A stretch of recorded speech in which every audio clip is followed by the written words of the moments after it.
Sector wise या हम stock specific कोई स्ट्रैटेजी अगर आपकी तरफ से सजेस्ट की जाए? सो मैम हमने लास्ट टाइम फार्मा के बारे में बात की, फार्मा में बहुत ही अच्छा मूव आया था उसके बाद में। आज के लिए आप मेटल्स देख सकते हो, ऑटो देख सकते हो मैम। निफ्टी ऑटो बहुत ही बेहतरीन चार्ट है। उसने रिवर्सल अपना सपोर्ट से उसने रिवर्स किया है। सो निफ्टी ऑटो पे ध्यान दे सकते हो। निफ्टी ऑटो पे सारे कंपोनेंट ने एक अच्छा सपोर्ट लेते हुए अच्छा बाउंस बैक देखने मिल रहा है। तो Nifty auto will be a sector जिसको देखना चाहिए आफ्टर मेटल्स।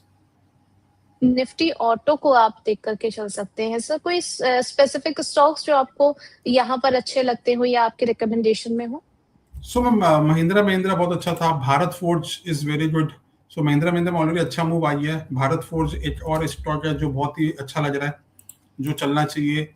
उसके बाद में Eicher Motors. So ma'am Eicher Motors, Bharat forge और महिंद्रा महिंद्रा, ये तीनों के setup is very good.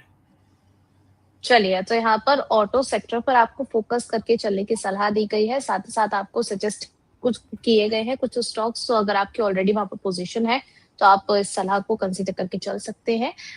Sir आपने जिन 3 स्टॉक्स के नाम लिए हैं, अगर किसी की पोजीशन है तो उसको होल्ड करके चलना है, एंड किसी को अगर फ्रेश बाय करना है तो फ्रेश बाय भी करंट लेवल पे कर सकते हैं, या यस फिर मैम। अभी इनमें से कोई नाम है जो कि थोड़ा सा वेट करने की लिस्ट में भी हो? मैम भारत फोर्ज किसी को बाई करना तो कर सकते हैं, बहुत ही बेहतरीन स्ट्रक्चर है भारत फोर्ज का। तो भारत फोर्ज करंट प्राइस से भी आराम से बाई हो सकता है। उसने 50 मूविंग एवरेज पे कल सपोर्ट लिया था, तो कल के स्टॉप लॉस के साथ में आप बाई कर सकते हो भारत फोर्ज। चलिए, तो यहाँ पर जो है भारत फोर्ज अगर आप अपने वॉच लिस्ट में ऐड करके चल रहे हैं तो करंट प्राइसिंग पे जो है एक्सपर्ट को काफी पसंद आ रहा है, तो आप इसे कंसीडर करके चलिए। नेक्स्ट हम बात कर लेते हैं बैंक निफ्टी के बारे में भी। आफ्टर सो लॉन्ग यहाँ पर जो है रिकवरी देखने को मिली। 54,454 पर चलता हुआ नजर आ रहा है। ललित सर आपसे समझना चाहेंगे क्या आगे के लेवल्स यहाँ पर आप देख पा रहे हैं? सो मैम निफ्टी थोड़ा स्ट्रांग था आज। आप देखो निफ्टी ने अपना हाई भी ब्रेक किया, but bank Nifty fail to break the high. मतलब आज का जो हाई था उसको ब्रेक नहीं कर पाई है bank Nifty. So bank Nifty में अभी स्ट्रेंथ नहीं है as compare to Nifty for today. So bank Nifty में सेल ऑन राइज ही रहेगा। बैंक निफ्टी जब आज हाई क्रॉस करेगी तभी उसमें मोमेंटम आएगा टूवर्ड्स 54,900। तो once 54,700 is broken bank Nifty में, तभी 200-250 पॉइंट का और मूव आएगा, वरना बैंक निफ्टी फिर से 54,300 की तरफ भी जा सकती है। ओके सर, इस दौरान क्या स्ट्रैटेजी फिर यहाँ पर रखनी चाहिए? सो मैम बैंक निफ्टी से अच्छा निफ्टी था, तो हमने निफ्टी पे ही मॉर्निंग में भी कॉल दिया है अपने ग्रुप में। प्लस हमें लग रहा है कि बैंक निफ्टी से अच्छा भी निफ्टी करेगी, बिकॉज सिंस एक्सपायरी भी है निफ्टी पे। और आप देखो निफ्टी पे अगेन वी आर सेइंग, जिसके पास भी लॉन्ग है निफ्टी पे, आप अपने एसएल को थोड़ा ट्रेल कर लीजिएगा, प्रॉफिट थोड़े से पार्शियली बुक कर लीजिएगा, बिकॉज निफ्टी पे एक रेजिस्टेंस सामने ही आ रहा है 562 के आसपास, 564 से 608 के पास में। चलिए ठीक है। बैंक निफ्टी को लेकर भी आपको बता दिया गया है, क्या सलाह बन रही है एक्सपर्ट की तरफ से। सर आईटी इंडेक्स को भी हम समझना चाहेंगे कि यहाँ पर जो है और कितना वक्त लगने वाला है, आपका आउटलुक इस पर क्या बन रहा है? सो मैम अगेन आप देखो आईटी ने कल थोड़ा सा बाउंस दिया और फिर से आज बड़ी फॉल। सो आईटी इंडेक्स बेहद वीक है अभी। इसमें अभी भी हमारा मानना फॉर ट्रेडिंग पर्सपेक्टिव इससे दूर रहना चाहिए। सो अभी अगर जिस दिन आईटी इंडेक्स ने वीकली क्लोज 28322 के नीचे दे दिया, तो आप मान के चलो बहुत बड़ा फॉल आएगा। सो अभी के लिए उसने सपोर्ट लिया है अपने प्रीवियस सपोर्ट के पास में 28,322। अगर इसके नीचे, ये वीक के नीचे क्लोज होता है ये वीक भी, तो आने वाले दिनों में और 1000 पॉइंट का फॉल आ सकता है आईटी में। ओके, तो यानी कि ट्रेडर्स को जो है वो आईटी से फिलहाल के लिए दूर रहना चाहिए। सर अगर हम आईटी के कुछ स्टॉक्स के बारे में आपसे समझना चाहें, अगर कोई लॉन्ग टर्म पर्सपेक्टिव वाला इन्वेस्टर है तो उसको फिलहाल के लिए यहाँ पर किसी स्टॉक में बाय करना चाहिए, या फिर अभी थोड़ी सी दूरी ही बनाए, क्योंकि आपने बोला कि आने वाले समय में हमें थोड़ा और यहाँ पर एक मेजर डिक्लाइन देखने को मिल सकता है। आपकी इसमें सलाह क्या रहेगी? सो मैम हमारी यही सलाह है कि जो लॉन्ग टर्म इन्वेस्टर है जिनका हॉराइजन इज अराउंड 5 से 10 ईयर्स, सो उनके लिए उतना चार्ट मैटर नहीं करेगा।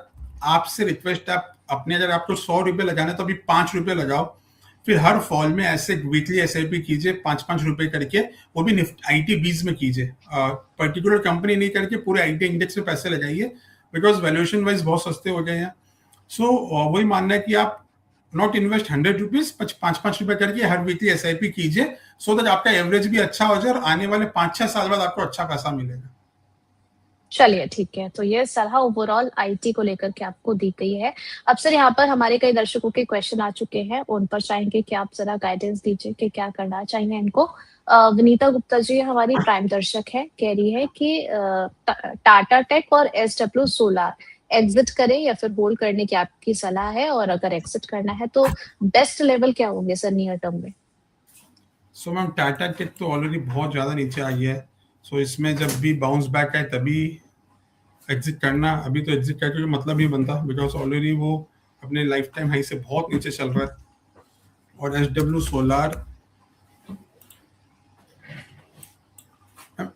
सोलार एक अपने इंपॉर्टेंट सपोर्ट के पास में ऑन वीकली टाइम फ्रेम। अगर ये सपोर्ट ब्रेक होता है, लाइक 160 के नीचे अगर क्लोज होता है ये, तब इसमें आने वाले दिनों में 150, 130, 110 भी देख सकते हैं। सो अभी ये बहुत इंपॉर्टेंट सपोर्ट पे है, होपफुली यहाँ से बाउंस आना चाहिए। चलिए ठीक है। नेक्स्ट प्रसन्नजीत जी का क्वेश्चन है, ये हमारे प्राइम दर्शक है, TCS पर, इन्फोसिस पर और केपिट के बारे में आपका नजरिया जानना चाह रहे हैं सर। सबसे पहले TCS के बारे में समझना चाहेंगे यहाँ पर, और कितना डिक्लाइन हम देखेंगे। अभी हम लोगों ने IT की बात ही की थी, तो मैं अभी TCS अगर चार्ट वाइज बताया आपको, so TCS beautifully sell on rise हुआ कल इस वापस। अभी एक स्मॉल गैप है TCS में ऑफ 22,344 और 22,73 के आसपास। होपफुली आने वाले दिनों में वो फिल हो जाएगी। ये गैप क्रिएट हुआ था सितंबर 20 में, मतलब कोविड में एक गैप हुआ था, और गैप मतलब प्राइस ने जंप मार के ऊपर क्लोज दे दी थी, तो वहां एक गैप थी जो 2020 में हुआ था, उसको फिल करने TCS आ रहा है। तो फिलहाल TCS में आने वाले दिनों में 2220 का लेवल भी देख सकते हैं आप। और और हम इन्फोसिस भी अगेन बहुत वीक है। इन्फोसिस का मंथली चार्ट में वो 100 DMA को रिजेक्ट कर रहा था। इन्फोसिस का एक 1200 में सपोर्ट है, अगर वो 1200 के नीचे ये मंथ क्लोज करता है तो इसके लिए बहुत ही बड़ा नेगेटिव होगा, जो आने वाले दिन में इन्फोसिस को 900 के लेवल भी दिखा सकता है, अगर इस मंथ में 1200 के नीचे क्लोज होता है तो इन्फोसिस। चलिए ठीक है। नेक्स्ट सर केपिट के बारे में भी जानना चाह रहे थे, ये कि आपका क्या व्यू है, 636 पर ट्रेड हो रहा है। मैम केपिट एक्चुअली मेरे पोर्टफोलियो में, तो उसमें कोई व्यू नहीं दे सकता मैं, फिर बायस हो जाएंगे। ओके। नेक्स्ट हम बढ़ जाते हैं सामवी सावंत जी के सवाल की तरफ। प्रीमियर एनर्जी के बारे में जानना चाह रही है सर। लॉन्ग टर्म इन्वेस्टमेंट का इनका जो है वो पर्सपेक्टिव है। बाइंग प्राइस इन्होंने मेंशन करी है 839 की। So ma'am Premier Energies again अच्छा शेयर है। इसमें प्रॉब्लम वही हुई थी कि बिकॉज ऑफ डोनाल्ड ट्रंप इतने सारे इसमें टैरिफ लग गए थे, जिसका इम्पैक्ट इसको हुआ, जबकि इसका एक्सपोर्ट बहुत ही कम होता है। फिर भी सिंस सोलर पे टैरिफ लग रही है तो कहीं ना कहीं ये भी उसका शिकार हो गया।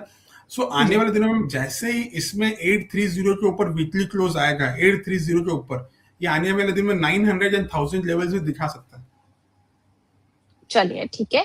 नेक्स्ट सवाल है इनका गेल के बारे में। 147 पर ये ट्रेड करता हुआ नजर आ रहा है, बाइंग प्राइस इनकी 173 की है, तो एवरेज करना सही रहेगा सर, या फिर लॉन्ग टर्म के लिए होल्ड करके चल सकते हैं?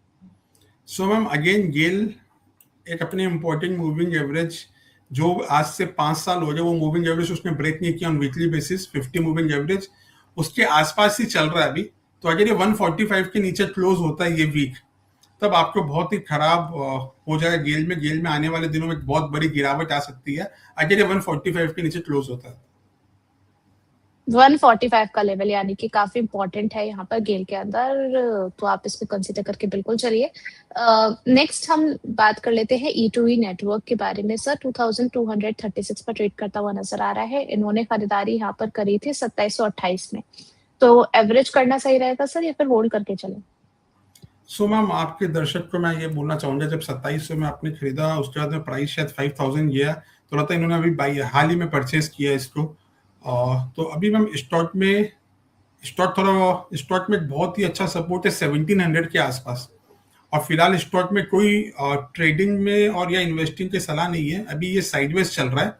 सो या तो 1700 के आसपास एग्जिट कीजिए, अगर वहां सपोर्ट बनता है, वहां से राइज आते तो वहां पे एवरेज कीजिए, या फिर एवरेज बनेगा 3000 के ऊपर ही। चलिए ठीक है।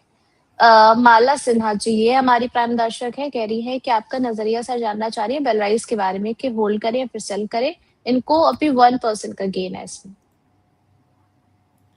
सो हम बेलराइज बहुत ही स्ट्रॉन्ग है इस मार्केट में भी, तो बेलराइज में उनको स्टॉप लॉस मेंटेन करके चलना चाहिए अराउंड 165 का, और आने वाले दिनों में इसमें एक राइज आ सकता है। अगर 165 का डेली बेसिस पे स्टॉप लॉस मेंटेन करना है। चलिए ठीक है, माला सिन्हा जी, आप इस सलाह को बिल्कुल देख करके चलिए।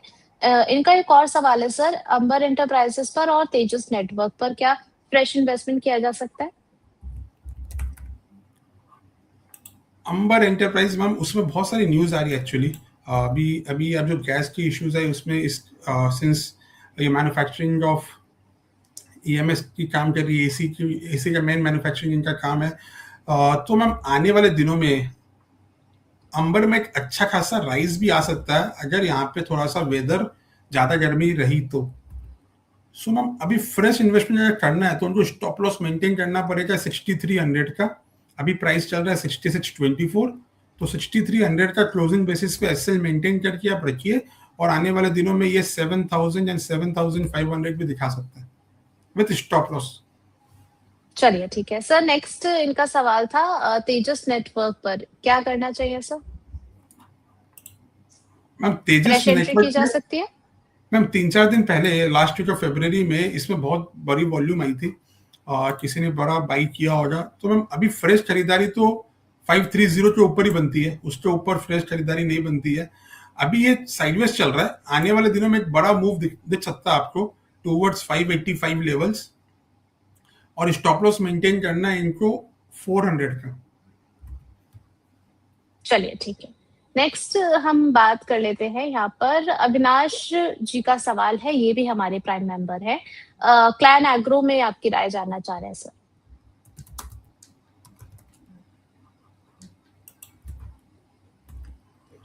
हम क्या नाम है कंपनी का?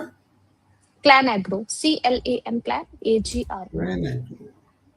क्लैन एग्रो हमसे सियान एग्रो होगा, क्लैन एग्रो कुछ नहीं दिखा रहे यहाँ पे सर। वेट मिनट, जी सियान एग्रो बिल्कुल। सो सियान एग्रो मैम ये कंपनी न्यूज में बहुत दिन से थी बिकॉज ऑफ सम पॉलिटिक्स के चक्कर में। सो मैम इसमें वन वे राइज आया है ऑलरेडी, कंपनी 400 रुपए से 3600 का हाई था इसमें, फिर भी आके वापस 1000 रुपीज आ गई है। सो मैम इसमें कोई राय नहीं है, since it's a political motivated, तो हम इससे दूर रहना चाहिए। चलिए, तो यहाँ पर थोड़ा सा आप दूरी बनाकर चलिए अविनाश जी। नेक्स्ट हम यहाँ पर